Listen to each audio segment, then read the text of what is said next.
Good morning, everybody. It's Psychic Hunter David Williamson. Well, it is nearing the end of the week. Today is Thursday, and this is going to be about your week ahead, and I've done very well.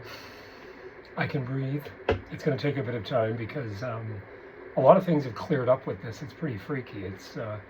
You don't realize the extent of upper and side sinus and your adenoids. You don't understand the severity when you're dealing with consistent allergies and for many years. Mine are like 40 years in the making.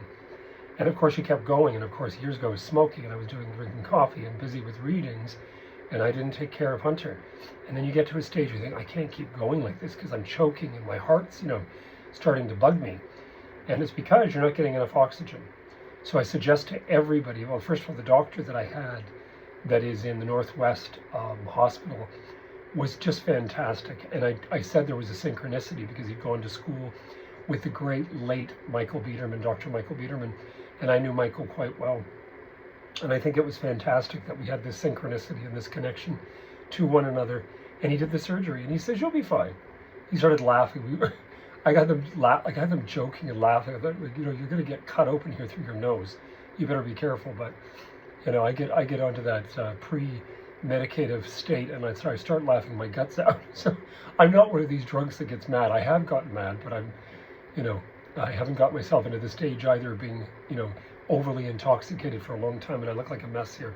I woke up really early, by the way, this morning.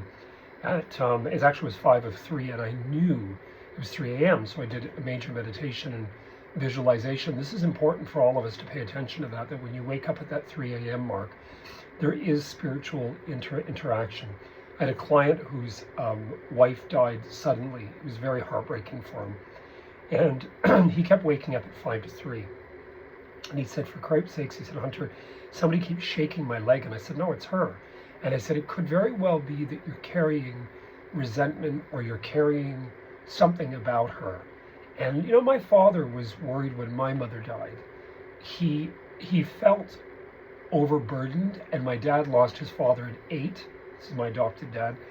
And he had a young boy and a teenager, me, that was loud and as loud as Judy Garland, and dancing and singing and all this stuff going on. I mean, he didn't know what to do. These men, I think, find themselves lost. Women, and I give credit, I'm sorry, to she, her, have far more resilience in 90% of the cases. Men can be the brawn and go out into the fields with, machine guns on their shoulders, awful philosophy and thought, because the human animal does. But the women try, gals try, but it's your physical structure is just not in nature what has been created there. So, but men also, from an emotional standpoint, in most cases, don't know that depth. They've been taught not to have that depth, I believe. I've seen it. And the thing with men that go through loss, they don't understand. And why I've gotten onto this topic was because of the individual that went through his wife leaving and waking up at 3 a.m. And I remember my father having a very hard time the first 6 months sleeping. He would keep waking up. And I thought, my mother died at our house, and I'm pretty certain that she was around for a long time. Now, if you haven't had a chance, I did share on Facebook the beautiful video the fellow created, and it's not photoshopped, of his dad passing away. And to me, there's some beauty in death. My little cat died with me, and I was kind of a pain with Emily. She was a bugger. She was a beautiful cat, but a bugger. Probably another feral like this black one I've got going on. Actually, she's sable. She's not black. But anyway, it's beautiful because when you say it's okay, they release and you can go. They get it.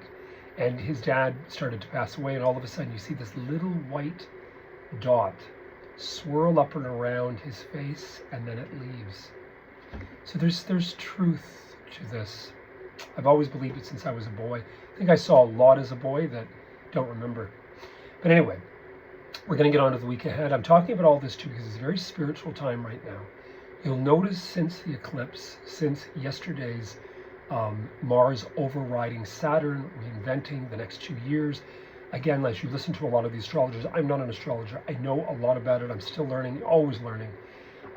That this is the beginning of a window of the next couple of years. But it also goes back and hails back And thank you, Lunatic Astrology out west. She's a dynamic gal. And an Aries, Aquarius Ascendant. I've heard it again and again. She was talking about the fact that this is, and check her out, by the way, Lunatic Astrology. She's great. She was talking about the fact that, you look back to 94 to 96 and it finished in 98. Well, a lot happened in my life. People know me even from the readings from them. And I was in the beach, and then I moved up, and then Wayne and I met, and then by 99, the winter, we bought Berkeley Street. So it's quite interesting all that took place then.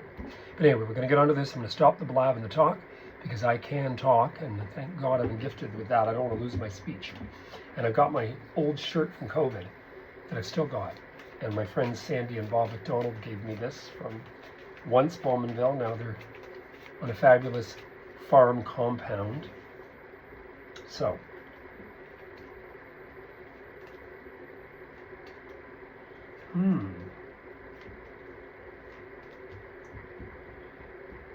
So this is a really interesting period of time in here.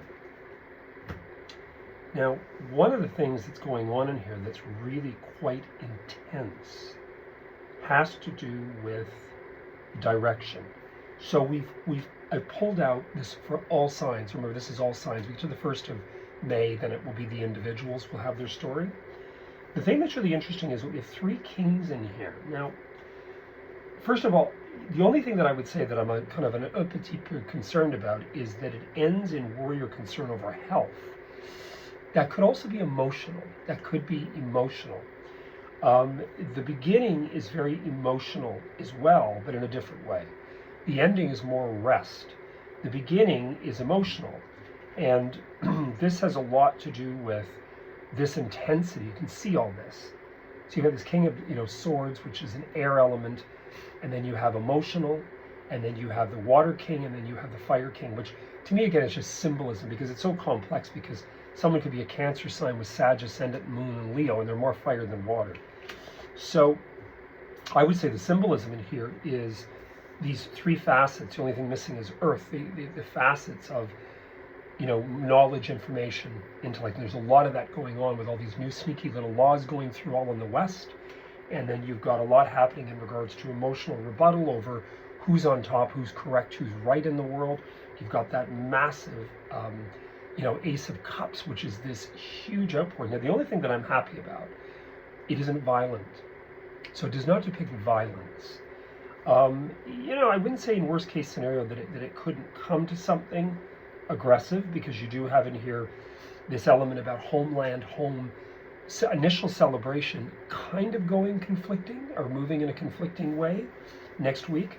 It could very well be, this could very well be, and you heard it here first, that there is a truce. That there is a truce in Gaza, there's a truce between Russia and Ukraine. That people think this is far-fetched, it's not. Because we have that, full moon in Scorpion, then Mercury goes direct. I don't know that I'm going to trust it, because as we get past the home celebration, emotional 4, that, remember, 4s are always what surrounds. It's kind of like the castle and the gates of the castle to try to impregnate. But this is very celebratory. So you've got all these kings, this emotion, and this celebratory. Does something happen that is cause for men in position of authority or men in uniform to have to act? And it brings about, look what the Twin Towers did. It brought people together no matter what religion, culture, background. You either worked to save or you actually lived in upset, because this affected everybody all over the world. Then you've got this energy, which is, this he said, she said, or some sort of further confliction from a speaking, communication, racing. And oftentimes it's going on about the past, meaning that people are going to combat this, meaning there's the pessimists, there's the narcissists that don't believe that they're on top. And I don't believe everybody's a narcissist. I think that's misconstrued. It's sort of the phrase of the month. I think sometimes it's more that you're getting, people that are egotists, people that are falsely entitled, and it's an insecurity, and it starts to become an arrogance, and they start to mimic. They mimic these, noble families of the last 100 to 500, 600 years, which I don't think we should look back and look at, well, you're wonderful, because they mistreated a hell of a lot of people. And then you've got this element in here about this 4 of Swords, which is rest. It can also be, I mean, you don't have the Tower, thank God, but it can also be that with this, there's this element about rest and recuperation. Next week could also be about, okay, where do we go from here? Where do we go from here? What do we do now? How do we restore? How do we fix? So anyway, you heard it here first. It doesn't look to me to be a horrible week next week, but as I said, we're moving closer, closer, closer, closer. We have that Uranus-Jupiter, boom, next Saturday, the 20th. That's a week this Saturday. I actually have a house party that day. It'll be a lot of fun. And, we shall see where it goes.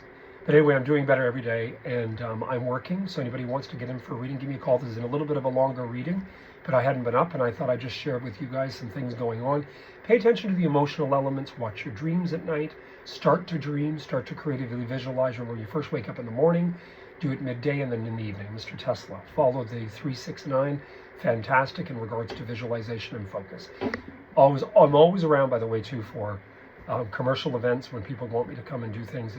I have a corporate price point, and I also am open for house parties through the spring, summer. Anyway, wish you all the best. You heard it here first. Cheers.